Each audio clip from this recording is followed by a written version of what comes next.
Well, the IRD are getting firmer. Dave's just told me, our good friend Dave Saunders has just told me that, hey, the pressure's on. Hey, Dave, give us an update. What's going on?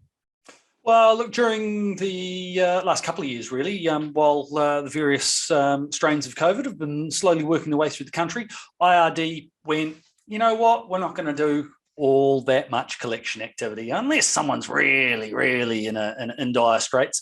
And they've really taken the foot off the gas. Now, to be fair, that's probably because they've had other things that they were kind of focusing on, paying out resurgent support payments, all that sort of carry on. But the purse strings are tightening.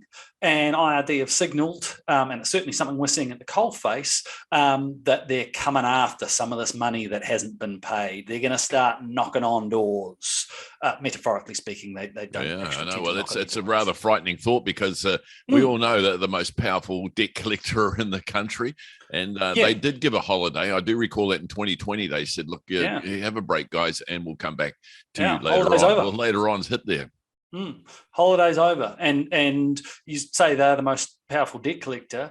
They are one of the debt collectors that will have no qualms putting a business into liquidation, and I think they're probably the only debt collector that I know of that has the ability to reach into your bank account and just start whipping money out.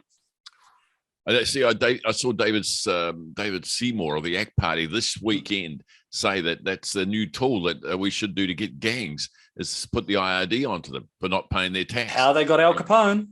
Yeah, well, look, what you've just said is frightening. They can put their hand in your bank account and help themselves. No, they have to know it's your bank account first. And you do get deduction notices sent, all that sort of carry on. So it's not like one day the money just disappears. You know, this shouldn't come as a surprise. But as you say, as a debt collector, they do have an enormous amount of power. Hear that, folks? If you're out there in a small business, keep your mind on that because that's really, really important. Hey, Dave, next time we get together, I'd like to talk about collecting debts and debts in total. So we might get around to that. Yeah.